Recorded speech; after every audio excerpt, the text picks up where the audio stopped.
Welcome back to a mini episode of the Triple Threat Podcast. Obviously, we're going to be talking about the main topic of today, the Chris Paul trade and the rumors of James Harden to Brooklyn. Obviously, the offseason started off with a bang, and we'll see what happens here. But let's first talk about the Chris Paul trade. And CP3 is heading to Phoenix for Ricky Rubio, Kelly Oubre, Jalen McKee, Ty Jerome, and a first-round pick. Who's Jalen Lakia? Oh my god! He's raw, bro. He hasn't established himself for him to know. That's not even his name. That's what I'm calling you out for. And Abdel Nader going to Phoenix as well. But anyway, I wanted to ask. I'm going to start with Evan since he's the Suns fan. How do you feel about the CP3 trade and what you gave up and what you're getting? I'm very excited. I'll just say that. I know he's old, but honestly, I don't even want him for I know he's gonna be good, but even if he gets injured or he sucks, I just think his leadership and well, first of all, it pleases Booker because he might have gotten frustrated after this year, but he's gonna help DA. He's gonna create shots for all our young guys. He's gonna provide the leadership, like I said. Now we're a contender. I really believe that. And we're not done. So I'm happy. Long time coming. How about the return for OKC? Obviously, Kelly Oubre, a nice young piece on an expiring deal, headed to Oklahoma City. Obviously, some lotto tickets and Jalen McHugh and Ty Jerome as well. That's not even how you say it either. I don't know. I don't. Guessing. He's got to be good enough for me to know his name. But yeah. So, what do you guys think about the return for OKC? Jacob and I are depressed. CJ, what do you think about the return? You can't base returns off of looks. If that was the case, then. All right, CJ, we're going to go into this again. He averaged 18 points per game, which is a career high. I'll leave it at that since you want to bring other things up in this podcast. Jacob, when you say you want Kelly Oubre cards, is that because of his play? What does this have to do anything with the podcast? Because now we're going to have to edit all this out. So now you're going to no. This is good. This is good discussion. If Kelly Oubre wasn't he's good. I'm not gonna call him. I'm not gonna. 24-year-old win. 3 unless you won in the NBA. He's athletic as hell. Well, so is a lot of guys in the NBA. He should get. I was watching his highlights today. CJ, he attacks the ray. He's fluid. That man is nice. Stop disrespecting. I think they should have asked for Mikal Bridges instead of Ty Jerome and clown. Mikal Bridges is a very good player. He's very, very underrated, but I don't like the return for the Thunder, honestly. They already have a bunch of first-round picks. Maybe they can package that in a future deal, but I saw something on Twitter today where it was they're gonna try and go for Melo, try and trade up. I was like, I don't think they have pieces. And I don't think this is good for Shai Gilgeous because Ricky Rubio, he does absolutely nothing besides have the ball in his hands. And so people who are looking forward to Shai being more of a playmaker or whatever, I don't think that's going to be as likely now. I actually like the return for Oklahoma City, considering what Chris Paul really means to them. And in this case, he was a rental for 1 year as a private guy. Last year, we were talking about how they were going to have to attach a first-round pick to go to Chris Paul. This year, they're getting a first-round pick. They're getting 2 lotto tickets in Ty and Jalen. And lotto tickets? What?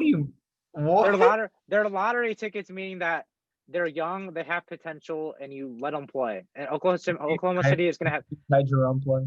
They're going to have minutes to give because they're going to be bad. And Ricky Rubio is I can't remember if he's expiring or not, but he's a serviceable point guard that can get you something. Whether it's matching contracts with a contending team or matching contracts with a bad team, taking the worst contract to get a first-round pick or something like that.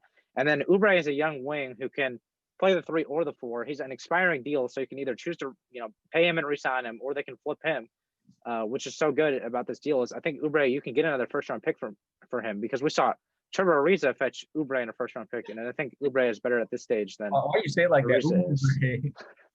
But I think I like this package for Oklahoma City. They keep stockpiling assets. If I were OKC, maybe I would try to get Cam Johnson, but I don't think we're going to move him after they took him so high. But I like the package for Oklahoma City. Cam Johnson would have been better than Ty Jerome. Ty Jerome he should not be in the NBA. Wouldn't have given him up Cam Johnson. That's the thing. I'm just saying that they'd ask for him. But I think Ty Jerome is actually going to. Mike Bridges or Cam Johnson? I think Cam Johnson. 100%. Who would you rather have? Who would the Suns rather give up? Oh, Cameron Johnson. 100%. Sure, but we were not going to trade any of them in the first place. I would have demanded them instead of Rubio.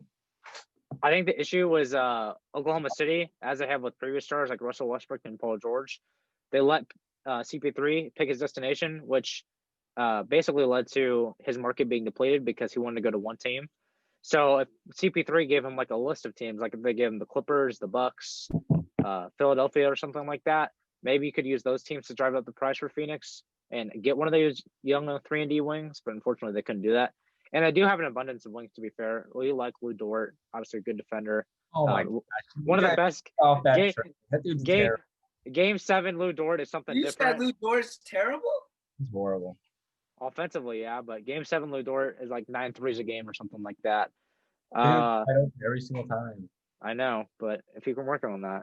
They've got Roberson coming back. They're probably going to try to give him minutes to see if he can do something for them. But obviously they let go Jeremy Grant last offseason. I think that kind of hurts for them, but I think they're going to have minutes on the wing for guys to play. And Baisley's going to break out this year, I'm telling you. I agree. I think Darius Baisley is going to have a big year. But this trade is really to open up things for the direction that they want to go in, and that's rebuilding. And we also saw another trade made by Oklahoma City that led to rebuilding. And I'm going to ask Jacob, how did you feel, Jacob, about the Dennis Schroeder trade? Obviously giving back Danny Green in the 28th pick. I liked it. What's he doing? Go ahead, talk. No, I'm just kidding. Go ahead, talk. They're not my team. Okay. So, all right. Dennis Schroeder. I mean, I like him. He hit that Dwight Howard chemistry back with him. All seriousness, no. He's a solid player. Oh, as long as we got rid of Danny Green, I was happy because he's really inconsistent, as we don't need to go in detail about. I talked about it in multiple podcasts already. But we kind of needed a guy like him. I mean, it'd be also nice if it would be nice if we could have got DeMar too, but that's probably not going to happen. But I'm happy with them. DeMar who? The He's available, and the Lakers are interested. Not from what the Lakers have. I don't think they can get him anymore because they traded Green's contract. But in terms of Oklahoma City, again, I'm going to say this. I like their package once again. I think Sam Presti's doing a great job this offseason. Obviously, they get the late first-round pick, which that might not be that great. But Danny Green, as much as we hate to say it, can be a valuable asset. We saw him shoot 45% from 3 in Toronto last season. And he's a big expiring contract. There's going to be some teams that want to get off that money. And if Danny Green, I think he's going to get rerouted, but let's say he opens up the city in Oklahoma City and he shoots like 40% from 3, he's going to be wanted by a contender. And I think you're going to be able to find a trade for him to maybe even get a first. I like this trade for Oklahoma City. Dennis Schroeder is good, but he's an expiring as well. And obviously Oklahoma City wasn't going to pay him because they're rebuilding. But I like the move for OKC. I think they're having a great offseason so far. Well, Danny Green will not play a single game with the Thunder. Let me tell you that. I think that's important is the pick that we sent is 2022. And like this draft class that all executives hate, will strongly dislike, the 2022 class is weak. So it was good that first of all, we didn't give up pick 10, but then also we didn't give up 2021. We gave up 2022. That's underrated. And the protections on the pick are pretty solid. I don't like how people try already calling draft classes weak. Like, they don't know anything. These analysts try to act like they know. Really, because they've been calling this draft class weak since like 2 years ago. So I'm going to counter both of your guys' points. I'll take some shit, Holmgren. The NBA is looking to finalize that players can come out of high school again in 2022. So it would be really, really interesting if they have a pick there. And especially, yeah, I mean, not saying they're going to get that pick because of the protections, but Oklahoma City, if they project to be bad, taking Imoni Bates as the future Kevin Durant for them doesn't sound like a bad idea. Mastery Money Bates. But let's turn our direction to a former OKC player, James Harden. According to Woj, he's made it well known that he'd like to be in Brooklyn, and another former OKC star, Kevin Durant, is playing there.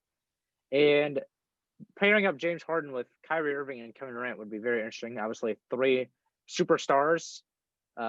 If that happens, do you guys think that the Nets are going to win the title next season? Yes. I'm gonna say yes, but there's gonna be some serious problems with that because there are 3 guys who are gonna want the ball all the time, especially Harden and Kyrie, They're beating the Lakers. I'm telling you that right now. and they're beating whoever your team is, the Celtics. I said they're winning. Not the Suns though. Yeah, You're not gonna make it there. You're not making it there. Don't worry. The Bulls probably aren't making playoffs, so it's okay. But yeah, oh, go ahead. The thing that I think is going to be key is Steve Nash. And another reason why I think James Harden wants to go to Brooklyn is not only to team up with KD and Kyrie. Obviously, KD is a good friend of his, and he wants to win a ring. But they hired Mike D'Antoni, his former coach in Houston. He's in love with Mike D'Antoni because he lets him have all the freedom in the world. And I think Steve Nash needs to be able to hold James Harden and Kyrie Irving accountable. We can't be doing isolation ball. And they've got guys who've previously been able to do other things than besides play on the ball. Obviously, Durant in Golden State and in OKC with Westbrook was able to move on and off the ball to get his shots. James Harden, before he went to Houston, was an off-the-ball 6th man and could create when they needed him to. And Kyrie Irving is a great spot-up shooter, as we saw when he played with LeBron in Cleveland. These are guys that have excelled in previous roles, but the question is, are they willing to humble themselves and take it? And I think that KD will make the necessary sacrifices, but it's unknown between Harden and Kyrie Irving. Hold on, I have another thing that's important. Like KD went from like prime Westbrook to prime Curry to now he's gonna be with like prime Kyrie and Harden. Like all of his like titles are gonna be like Jack. But this time, KD. Yeah, never mind. That's a. And at least he didn't like cry like a baby and request to have Anthony Davis traded to his team. But none of my business. We're going there. We're going there. We're going there. Hey, Yeah. How about making the finals in like what 10 years, 11 years? How about that? When was your last title? 08? Ooh. It was 07 actually, I think. It was I think it was With my 08. boy Kendrick Perkins. I think it was 08. It was 07, 08. We'll call it a tie. Let's see.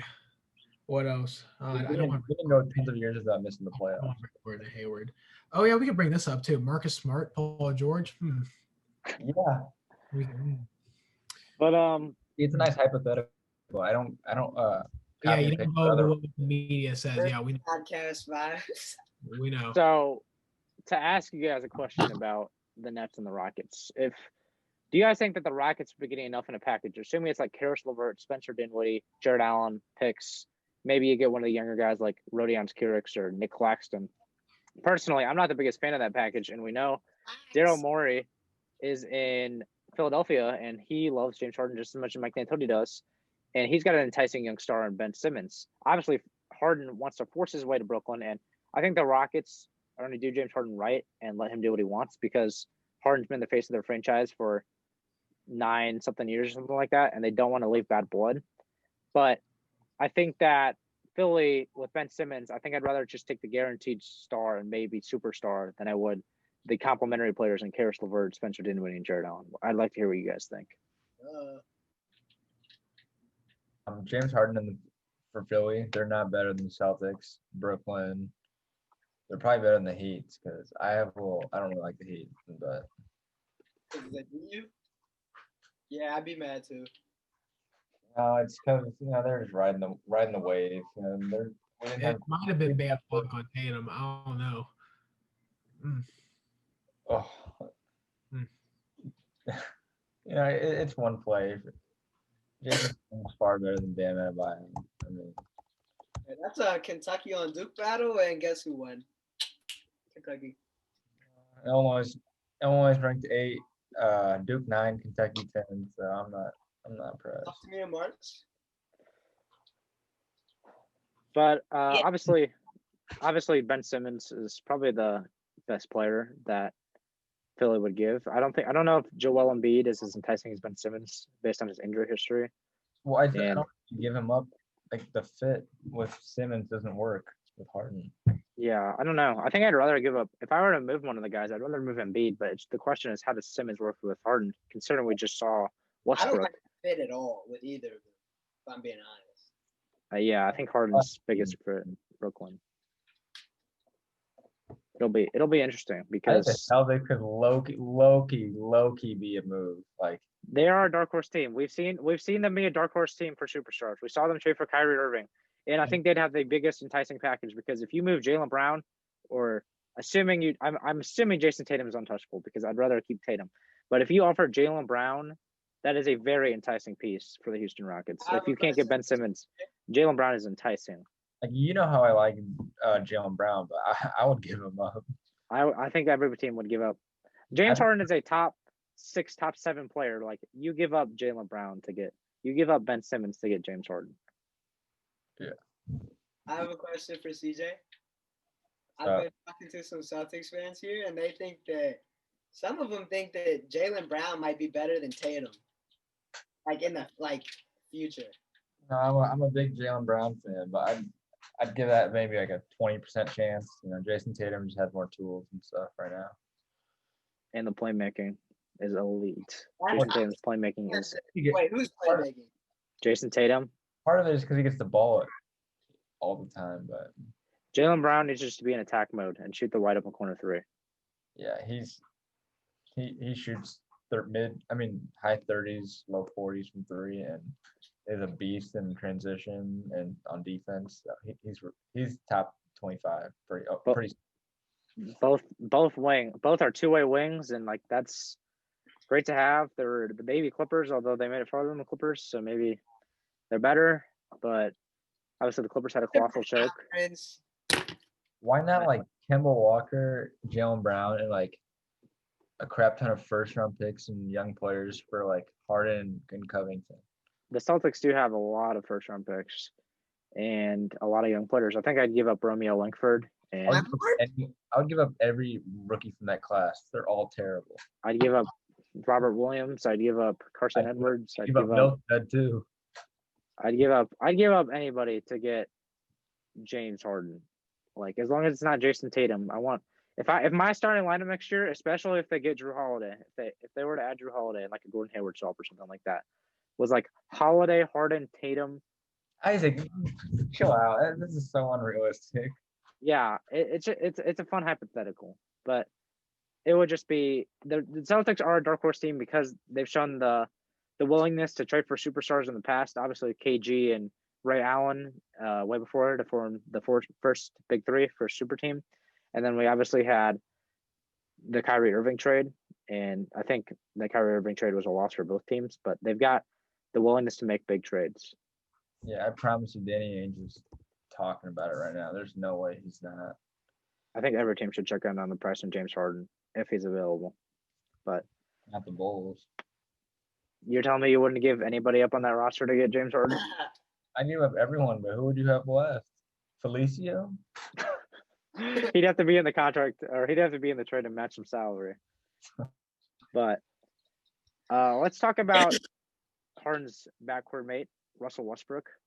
Obviously, he's been in the trade rumors, and I think he wants to go to a team that he can play Russell Westbrook ball, which means he has the ball in his hands and he's controlling the pace and the tempo of the offense. There's been teams that are not so good that have came up in rumors. Obviously, the Knicks, the Pistons, the Magic, the Hornets. I don't really think this is the best move for any of those teams. I think it halts the development. I've even seen Chicago for Otto Porter and salary match, but I just don't like the Russell Westbrook trade for either of those teams, especially like for Charlotte. I think I want to let Devontae Graham play, see what I have in him. But what do you guys think about a Westbrook trade to a bad team? Westbrook sucks. Agreed. I want, if I'm a Celtics fan, and this might be unpopular opinion, but I would give up Kemba and salary filler for Russell Westbrook. I think you'd be able to match right away either salary. But I think Westbrook's better than Kemba Walker. I'm not the biggest Kemba Walker fan in the world after the season he had this season. Yeah. And it looks like that leg injury could affect him going forward. And obviously his defense isn't the greatest in the world. But Harden Westbrook is an upgrade. It's just the issue of he's taking the ball out of Jason Tatum and Jaylen Brown's hands, which I'm not the biggest fan of. No, I think I saw something where it was like Russ wants to go back to being the man again, even if it's on a worse team. That's selfish. He needs to be focused on winning a championship. If he Yeah. wants to. If he doesn't I think care, anyone. then, he doesn't care. At this stage of his career, he's 32. He just turned 32 a couple of days ago. He has declining athleticism. He's not a shooter. If I'm Russell Westbrook, I'm trying to max my value out right now. I'm trying to go to a winning team, and none of these teams do it. Maybe he goes to the Clippers, but is he that really great of a fit with LA? I don't like it that much. I mean, it's just no guarantees with Russell Westbrook. You're gonna get intensity, firepower. You're gonna get fans in the stands if there are fans in the stands, but the ability to win a playoff series and go deep in the playoffs with Russell Westbrook seems forever gone unless you have Kevin Durant on your team. I think you have to take the loss on Russell Westbrook, and I think we're starting to realize what he really is. Does anyone know what Cam Johnson's overall is in 2K21? No. Oh, I have some Cam Johnson cards. I didn't realize it. But let's get back to a little segment I'd like to ask you guys. Obviously, Phoenix upgraded their backcourt, and they've got CP3 and D-Book, two arguable all-star candidates going into the upcoming season. And obviously, CP3 was an All-NBA team, and Booker made the All-Star team this year. But I'd like to ask you guys, where does this backcourt compare to guys like Brown and Walker, CJ McCollum, Dame Lillard, assuming if he's healthy, Bradley Beal and John Wall, and of course, Stephen Clay. And let's say for some odd reason Houston stays together. Where does the CP3 D-Book backcourt rank amongst those backcourts? Who would you take over them? Who would you put below them? I don't think they're probably better than the Beal and Wall because that just shows you John Wall's falling off the cliff. Did you say Harden and Westbrook? Yeah, assuming they stay together for some odd reason. They're not better than Harden and Westbrook. Don't even consider that. You said Kemba and Jalen? Yeah. They're better than Kemba and Jalen. Probably. It's if Kemba Walker plays to his normal potential, I'd probably say Celtics, but he had a pretty bad postseason. So. Is Jaylen Brown an all-star? Could have been. Was he? Devin Booker barely an all-star because other dudes were hurt? CP3 is better than Kemba by a milestone. I've taken Booker all day. Jaylen Brown is doing what Booker does when he's the only person. At the start of the season, no one was saying CP3 was anything. It's just the one season bias. I'm not that big of a believer. I'll have to see it again for another season. Let's stay healthy. Obviously, he's getting older. It will be a shortened season, though, 72 games. I think that favors the veterans, especially like CP3. But I think that helps them out. I think Steph and Clay, you still have to take them over CP3 and Booker. I don't think that's a question. But I think the most interesting one is Dame and CJ. What do you guys think about that? Dame and CJ. Wait, Harden and Westbrook over Dame and CJ? No, Dame and CJ or CP3 and Booker, Jacob. Oh, Dame. I gotta go Dame. I think I agree. I think Dame is the second best point guard in the league.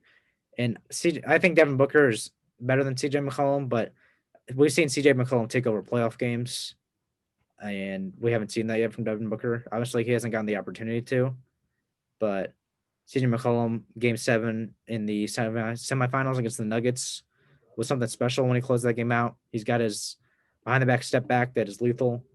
Obviously, we all know about Damian Lillard. He's an MVP candidate. He averaged 50 points per game in a month. He was insane in the bubble. And I think that due to the star power of Dame and CJ McCollum's consistent to play on and off the ball, I think I'm going to take Portland right now.